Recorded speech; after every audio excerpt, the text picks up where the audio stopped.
Hello everyone, it's David from Automotive Press. I have a Ford Maverick here, which as you know, it's a car-based truck. So it uses a unitized or monocoque body and it's not body on the frame. And some of you guys might say, well, that's not a real truck then. Well, that's not quite true because a definition of a pickup truck is that it's a vehicle with a pickup bed in the rear. And this one has a pickup bed and therefore it is a truck. But does that mean that this type of truck is not a good truck simply because it is not a real off-road capable truck?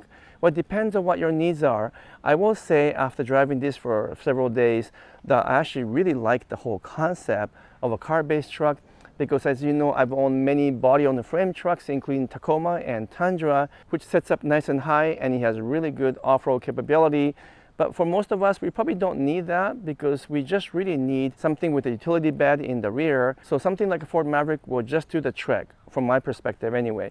And also because the Ford Maverick is so popular and selling so well, does this mean that other manufacturers like Toyota will introduce a car-based truck? Well, let me talk about that in a second here. But just to come back on the Ford Maverick, yes, it is a car-based truck. Yes, it is not as big and not as off-road capable as a real truck. But for most of you guys who just really need a city utility vehicle, I think this is actually almost perfect. And what about the competition? Well, there's not that many. There's a Hyundai Santa Cruz, which looks even more like a car than a truck. And of course, we have Honda Ridgeline, which is one of the very first car-based truck that was introduced in the market. And that's about it. There's no other manufacturers that have a car-based truck right here in North America. But I do think that Toyota will eventually introduce car-based utility truck, something along the line of a RAV4 mixed in with a pickup bed, maybe in 2026 or 2027 when the new RAV4 shows up. I wouldn't be surprised if they decide to also bring a unitized body truck as well. But that's still a bit far-fetched and we don't know for sure.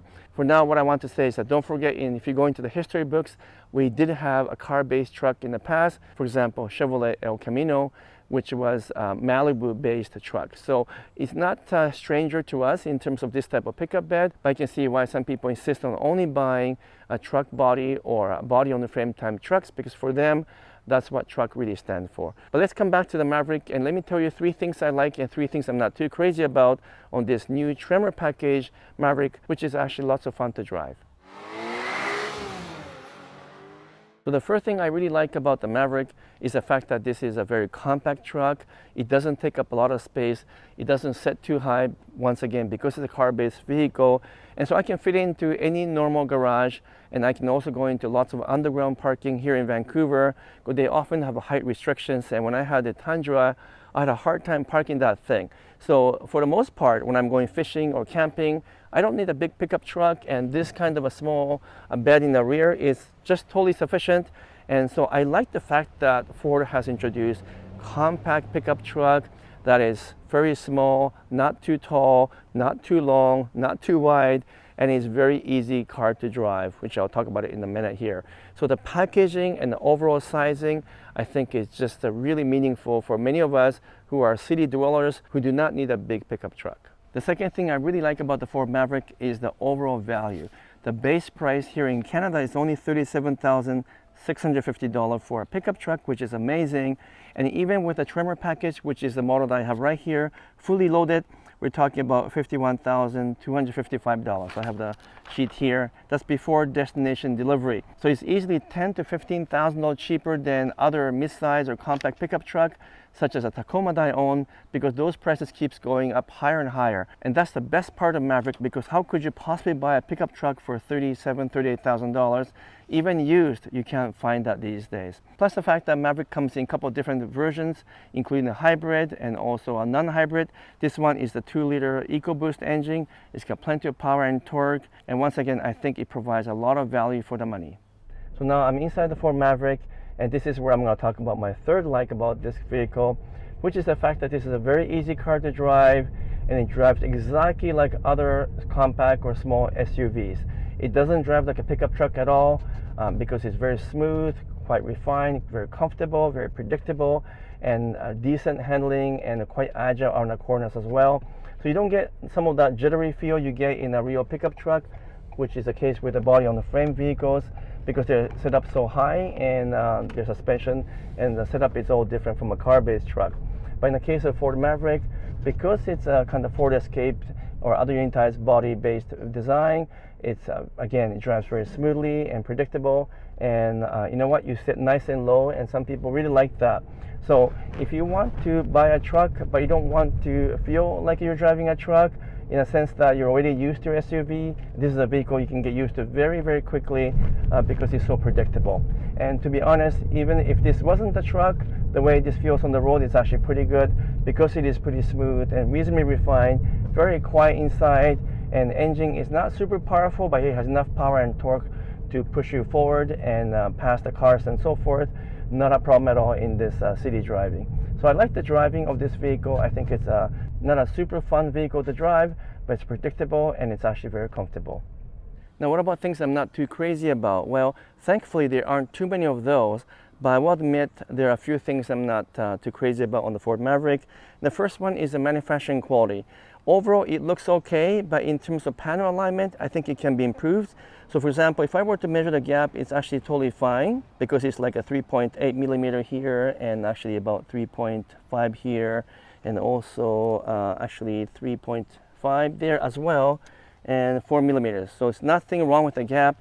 But if I were to put my hand here and try to figure out the actual alignment and whether it's flush with each other, well, you can see that it's a little bit off here. It's also off here, and the angle of the stamping here doesn't match on this side, and even on this side it's a little bit better on this side, but the angles are off, and once again it's not flush with each other. Fortunately, not too much misalignment here on this side, but you can tell once again a little bit higher here than there.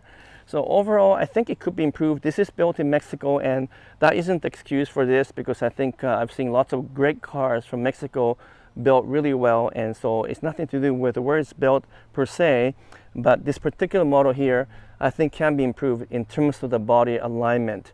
Thankfully the paint job is really good though. I love this light gray color, and it looks really good, and when I measured the paint thickness earlier, it was also quite impressive because it's pretty thick.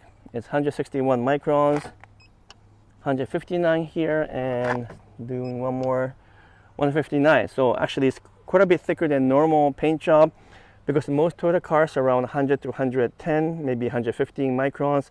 This is almost 160 microns, so it's quite a bit thicker than a typical Toyota cars. And I always say, thicker the paint, the better, because it provides more durability over a long term. So thickness is not a problem. Paint job is actually quite good. Just some of the alignment and some of the fit of the parts can be improved. So those are things I need to comment as an engineer.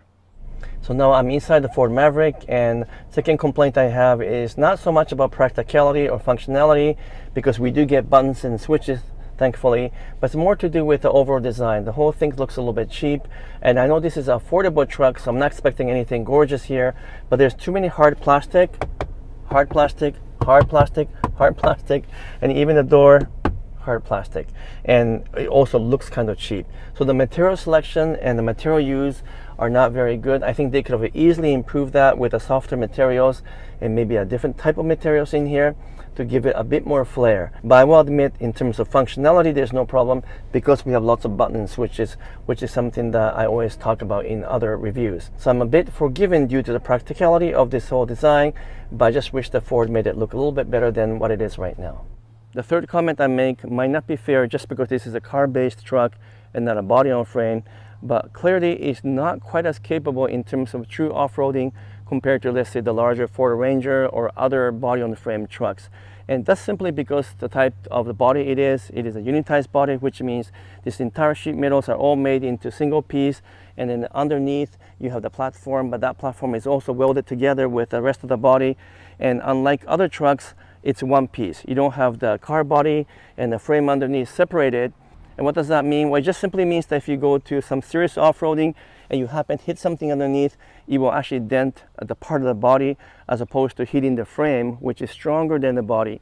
And that's why it is a little bit more difficult to take this to true off-roading areas with some difficult terrain. It's not that it cannot go off-roading, it can, especially with this Tremor package, because it's being raised. It's got some good tires as well. So no problem with the light off-roading, but I certainly wouldn't take this to some really hardcore places that I might be able to take a Ford Ranger to because it's not a body on frame. So once again, not a fault of the Maverick itself, because this is just the way this vehicle is designed. But if you want a real off-roader that can go anywhere, then I wouldn't be picking a car-based truck anyway.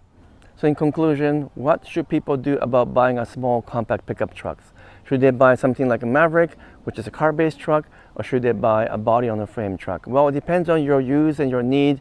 But for someone like myself who does mostly city driving and just a little bit off-roading, I actually think something like a Maverick is a better buy, and it makes more sense for me because I'm looking for a truck again. After selling my Tundra and also my Tacoma, I decided that, you know what, I do need a truck after all, but I don't need a bigger one.